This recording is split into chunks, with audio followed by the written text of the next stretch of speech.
Good afternoon, people, and welcome to Danny AFC TV. This is World Cup Daily Download episode 2, I suppose. I missed out yesterday, so I'm going to get into yesterday's results. I'm sure we all know England smashed up Iran 6-2, etc.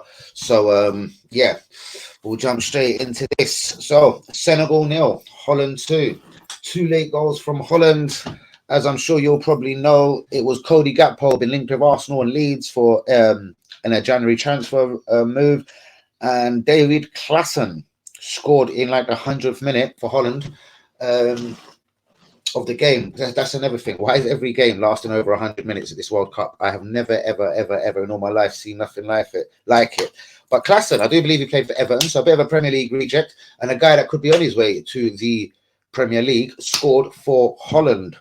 Moving on to the England game, I'm sure you will know 6-2. Jude, hopefully an Arsenal target. I'm hearing more and more about Jude, 10 p.m. live. Do get involved in the chat. Do get the likes on the video. Do be subscribing if we is new. But Jude Bellingham scored. Arsenal's very own Saka got 2. Sterling scored 1, a neat and tidy goal. And then the 2 boys that come off the bench, Rashford and Grealish, also scored for England. In an overall good performance, I suppose. England don't usually, well, let's have it right.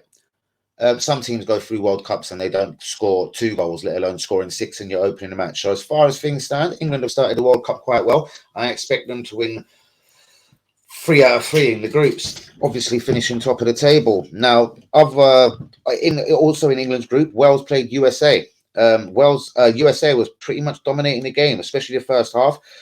Timothy Weah scored for USA, and then Gareth Bale, predictably, who else would it have been, scored from the penalty spot to make it 1-1. I think Wales had one good chance other than the penalty to get involved or to get level in the game. So I think they got a bit of a touch there. USA look quite tidy. They've got a good midfield. Musa was levels for me. Weston McKenzie was also very good.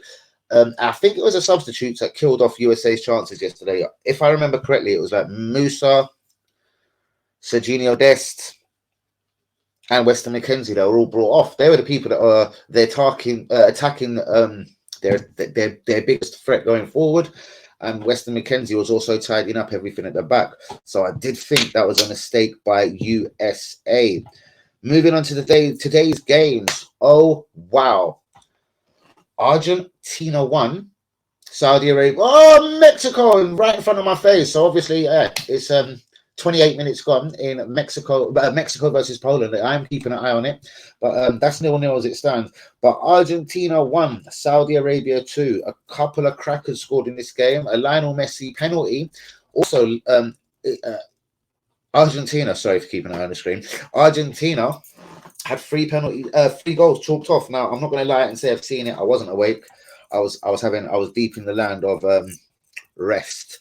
So I have no idea what really happened. But yeah, 3 goals disallowed. I wonder, was there a cock-up by VAR? Mexico 0, Poland 0, currently going on. And also in Group D today, there was a smashing game. It was Denmark 0, Tunisia 0. I also missed that. I had a couple of bits to do in the village, as you do. Now, at 7 p.m. tonight, it is France versus Australia. I'm going 3-1 France. I do think they'll concede. They might even concede first. I don't know if Mark Viduka has come out of retirement, but I can't really think of too many Australians at the top of my head. Maybe Tim Cahill, the former Everton player, also could come out of retirement and score a couple of goals. I do know a couple of Aussie players. I'm thinking of old ones at the moment. Bigging up Tim Cahill, do you know what I mean? But yeah, France, Australia. We know there is no Benzema. There is no Christopher and Nkunku. How much is this going to affect France, as in scoring goals-wise? We shall see tonight. I will not be covering the game live, as I shall be in Stevenage, watching Stevenage versus the Arsenal under-21s. So on my 10 p.m. live or 10:30 live, depending on my timing this evening, I'll let you know how Stevenage versus the Arsenal under-21 goes. But my prediction for the France game is France 3, Australia 1. The game in front of me is 30 minutes gone. It's Mexico 0, Poland 0. I'm gonna go with. You might think I'm actually lying and Poland are 3-0 up. But anyway, yeah, it's actually 0-0. I'm sure you can trust me. Our far have gone. I think Poland are going to nick this game 2-1. I think Mexico have also got a goal in them. Just judging by the first 30 minutes, it's pretty open, pretty even. A quick look into tomorrow's World Cup fixtures. Of course, there will be a World Cup daily as I'm recording right now, and I will be covering at least one game tomorrow. But let's get into the fixtures for tomorrow. Bright and early, 10 p.m., 10 a.m. So this game obviously has nothing to do with me because I won't be awake, I very much doubt.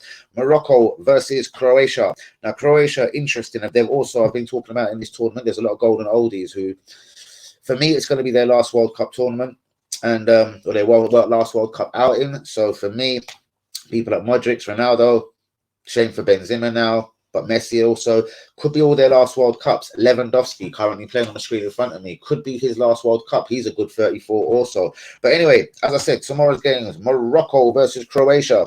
I go 2-1 Croatia. 1 p.m, Germany, Japan, Tomiyasu. And we know a lot of the German players from the Bundesliga, etc. That could be one I could cover. 4 p.m, Spain, Costa Rica. And at 7 p.m, Belgium, Canada.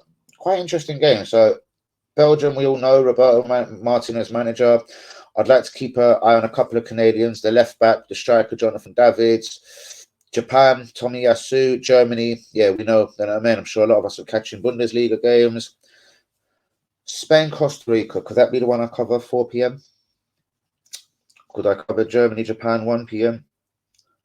Or wait for Belgium, Canada? I am undecided. As far as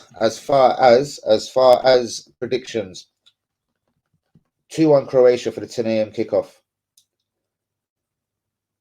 Germany 1, Japan 0 for the 1 p.m. Spain 3, Costa Rica 1 for the 4 p.m. And Belgium, Canada 2-1 Belgium.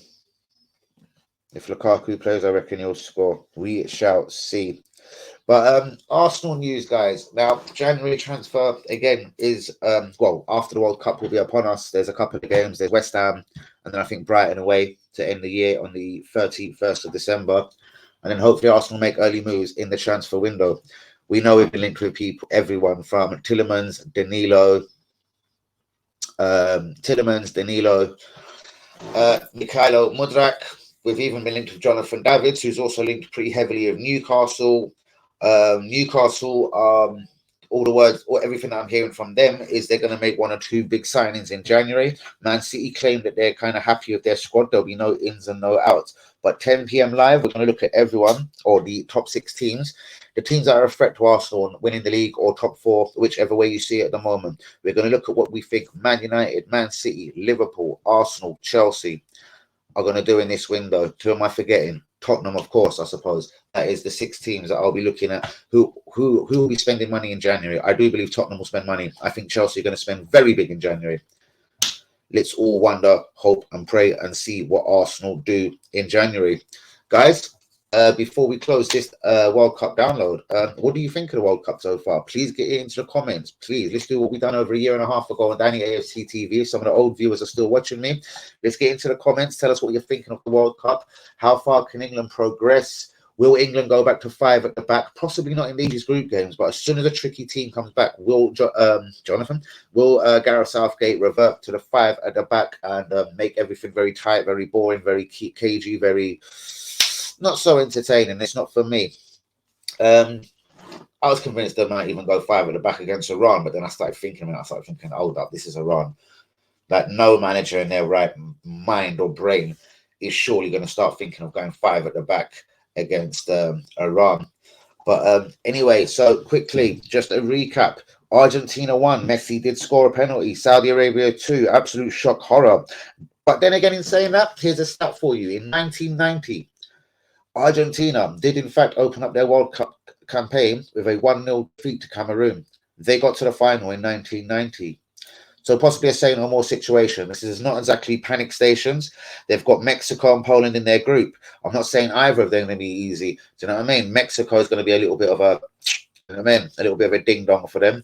And Poland and Lewandowski, again, could be his last World Cup tournament. So I think Lewandowski would like to think Poland can get out of this group. But they'll also have Mexico, Saudi Arabia, who have obviously set the pace in the group. They have won. On to Group D. Denmark 0, Tunisia 0. I think this now just leaves it for France very tidily to go and win this group. And again, on to tomorrow's fixtures. You see Group E, Japan, Germany, Spain, and Costa Rica. And Group F, Morocco, Croatia, Belgium, and Canada. Spain will win Group E. Belgium will win Group F. And on that note, it's almost time to go. Please get the likes on the video, guys. Do be subscribing if we is new. As I said, World Cup Day will be going on very consistently now, every single day. This is episode 2, so of course tomorrow will be episode 3, and etc. and so on.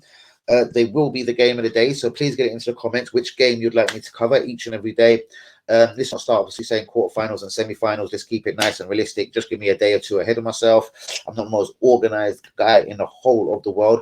But come on, you Gunners, big up Arsenal. William Saliba, I hope, I pray. Most of this is absolute BS. It's probably your agent talking and fishing to make you the highest paid defender at Arsenal Football Club, which I feel you are absolutely worth and due. So let's hope William Saliba is tied down to a massively long contract. It should have been done before the World Cup. It should have been done as soon as he got back to the club. In fact, he should have been signing 1-year extensions every time he went out on loan. This situation, I'm praying, doesn't come back to buy Arsenal right in their balls. But you know what? Feeling as an MF, it probably will. So on that note, guys, I'm going to close off with pleading and begging you, please get the likes on the video. Do be subscribing if you're new. Your G, Danny Boy, Danny AFC TV will be back in the building at between 10 and 11 tonight to talk everything Stevenage versus the Arsenal under-21s. I hope Anwari is around. Let's see if Matt Smith is around, maybe left back Souza, but I'll let you know everything. I don't believe they sell programs for this. You have to buy them online, so there will be no program for the game. Never ever mind. But anyways, World Cup Daily out tomorrow. Game of the day will be decided between Germany, Japan, Spain, Costa Rica. Morocco versus Croatia is out the window because it's too early. And Belgium versus Canada. So there's 3 out of 4 to choose from tomorrow. Germany, Japan, Spain, Costa Rica, and Belgium, Canada. I will cover one of the 3. Okay. And yeah, tonight, France, Australia. I think 3-1 France. And I'll be talking about the France Australia fixture obviously tonight on my live. And that's about it, guys. So on that note, please hit the likes on the video. Do be subscribing if you're new. And I'll see you between 10 and 10:30 tonight for my live. 10 p.m. The 10 p.m. live never goes nowhere, innit? Shouts out to the real ones. Big up yourselves. See you tonight.